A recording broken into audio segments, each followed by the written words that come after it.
네, 우리가 읽은 이사야 말씀은 30장에서 31장에서 35장의 내용이 되겠습니다.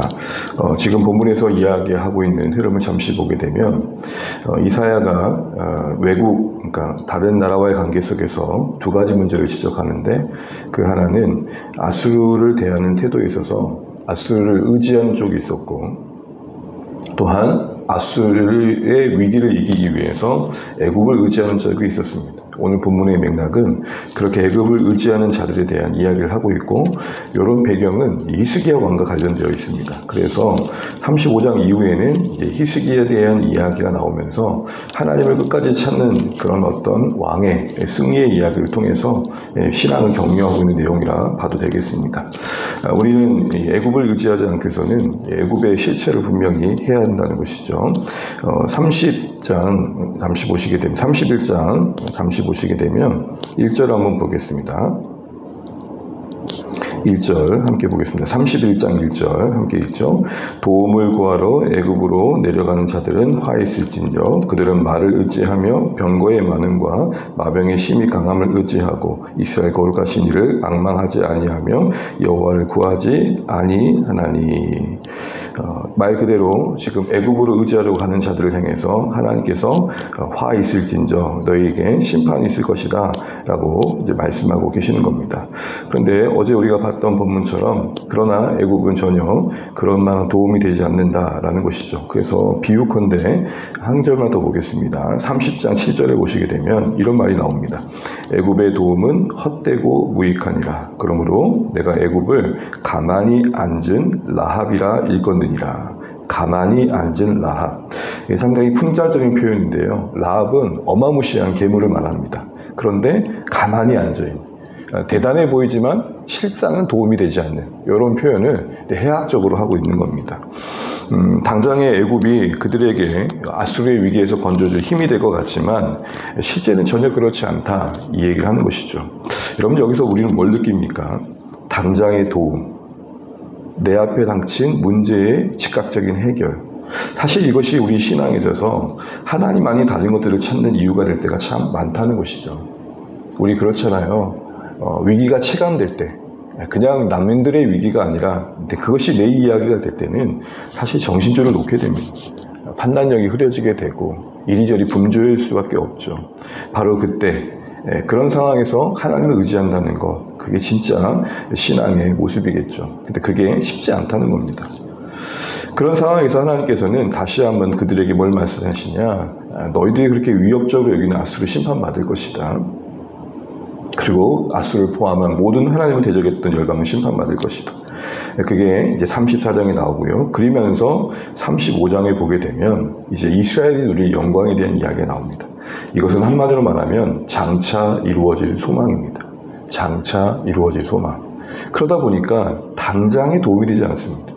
앞으로 이렇게 하시겠다는 이야기이니 그렇기 때문에 오히려 현실적으로 보면 이게 무슨 도움이야 할 수 있을 겁니다. 그런데 하나님은 앞으로 일어날 이 영광스러운 일을 보면 볼수록 힘을 낼 것이다, 오히려 그렇게 말합니다. 그러면서 1절, 2절에 강야, 메마른 땅, 어쩌면 지금 그들이 겪고 있는 현실이겠죠. 그 상황이 놀랍게 반전될 것을 비유컨대 이렇게 말씀하십니다. 강야, 메마른 땅에 백합화가 필 것이다. 무성하게 피어서 기쁨의 노래가 가득할 것이다. 그리고 그 모든 영광을 보고 우리는 하나님의 아름다움을 볼 것이다. 이걸 근거로 권면하는 내용이 3절, 4절인데 오늘 이 말씀 그대로 우리가 받아들여서 우리의 강약길을 걸을 수 있는 은혜가 있으면 좋겠습니다. 우리 3절, 4절 말씀 소망의 마음 가지고 같이 함께 읽어보겠습니다. 시작. 너희는 약한 손을 강하게 하며 떨리는 무릎을 굳게 하며 겁내는 자들에게 이르기를 굳세어라, 두려워하지 말라. 보라, 너희 하나님이 오사 보복하시며 갚아주실 것이라. 하나님이 오사 너희를 구하시리라 하라. 아멘. 여러분, 어떤 말씀이 마음에 더 와닿으십니까?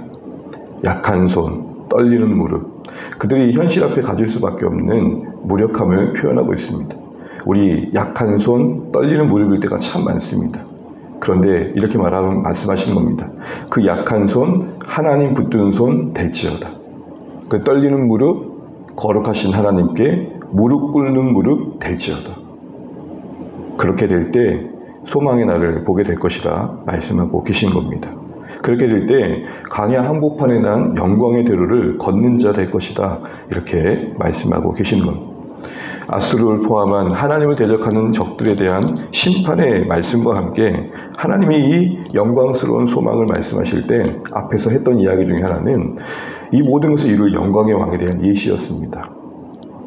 그리고 그 영광의 왕에 속한 구속받은 자들은 이 은혜를 누리게 될 것이다 말씀하고 계시는 거죠. 신앙의 가장 큰 적 중에 하나는 낙심이다 라고 말씀하는 분도 계시고, 그 낙심과 절망은 우리에겐 사망 선고와 같다 라고 말하는 것입니다. 바꿔 말하면 신자의 신자다움은 소망에 있는 것입니다.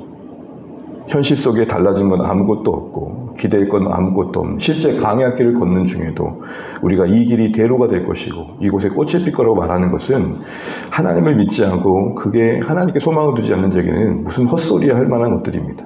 그런데 여러분, 거기서 하나님의 도우심을 더 신실하게 바라보기를 선택하는 것, 그게 믿음이라고 말하는 겁니다. 근데 여러분, 저는 방금 읽었던 말씀 중에 가장 눈에 들어오는 것은 그 모든 것들 가운데 바로 핵심인 하나님의 오심입니다. 말씀 다시 보실까요? 무조건 강하라고 하지 않고 무조건 두려워하지 말라고 하지 않고 뭐라고 말씀하시면 하나님이 오사, 하나님이 오사. 무슨 말일까요? 어디에 있든지 그곳에 하나님이 임재하시면 넉넉히 감당할 수 있다. 그것을 말하고 계신 겁니다. 또한 하나님의 임재로 충만한 그날에 참여할 수 있을 것이다 말씀하시는 거죠. 이 하나님의 오심, 하나님의 임하심, 바꿔 말해 내가 지금 있는 그 삶의 자리에 하나님 임재 속에 내가 있는가가 사실은 이 약속된 소망의 날에 더 가까워져가는 삶의 선택들임을 말씀해주고 계시는 겁니다. 이사야 이 35장의 영광의 소망의 날들은 계시록의 눈물 없는 나라로 이어집니다. 사랑하는 주안의 가족 여러분, 오늘 우리의 삶에 하나님을 모셨으면 좋겠습니다. 매 순간순간 우리를 낙심케 하고 연약하게 하고 벌벌 떨게 하는 상황 속에 가만히 잠잠히 하나님을 초청해 보시면 어떨까 싶습니다. 하나님, 이곳에 임하여 주십시오. 하나님, 이 혼돈스러운 세상에 임하여 주십시오. 하나님, 겁없이 욕망을 따라 질주하는 폭동하는 이 세상 한복판에 임하여 주십시오. 하나님, 서로 이해하지 못해 찢기고 서로를 찢고 찢는 그 갈등의 현장에 임하여 주십시오. 왜 그럴까요? 오직 하나님의 그 임하심만이 참된 샬롬과 회복과 일으키는 역사를 만들 수 있기 때문입니다. 그래서 여러분 5절 이하에 보시게 되면 바로 그때에 하나님의 임재를 구하는 성도들 삶 속에 비유컨대 맹인의 눈이 밝아지는 놀라운 일들의 이야들이 이어질 것을 말씀하고 계시는 겁니다. 사랑하는 주안의 가족 여러분, 오늘 이 딱 한 가지를 기억하시면 좋겠습니다. 이거 아닌 것 같은데, 힘들다, 주저앉고 싶다. 그럴 때 잠시 우리가 믿고 있는 하나님이 지금 내 가까이 계신지를 묵상해 보시고 하나님을 초청하십시오. 아니요, 이미 내 안에 계신 하나님을 바라보십시오. 그 하나님이 우리의 무릎을 강하게 할 것이고 그 하나님이 우리의 손을 굳세게 하실 것입니다.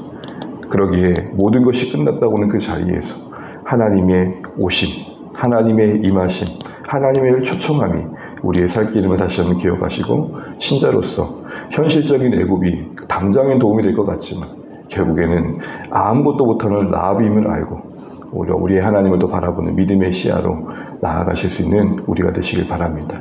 우리는 어제 제가 잠시 나눴던 것처럼 우리만 기다린 줄 압니다. 우리만 하나님을 기다린 줄 압니다. 그런데 성경은 오히려 이렇게 말합니다. 내가 너희를 기다리고 있다. 무슨 말일까요? 우리가 생각하는 때와 하나님이 예비하신 때의 격차입니다. 우리 아직 좋은 날 오지 않았습니다. 아직 영광스러운 날 오지 않았습니다.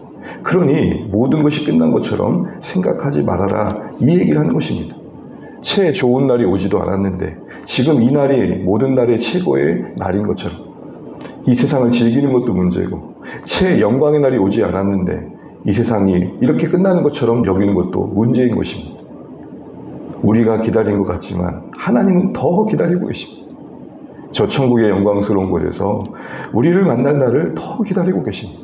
그러니 우리 속량 받은 자로서의 인생의 여정을 사시면 좋겠고, 이 광야 같은 인생길 하나님 만나는 길이라 생각하시고 영광의 길을 만들어 가시는 우리 모두 되시기를 주 안에 우리 모든 가족 되시기를 간절히 소망합니다. 기도하겠습니다.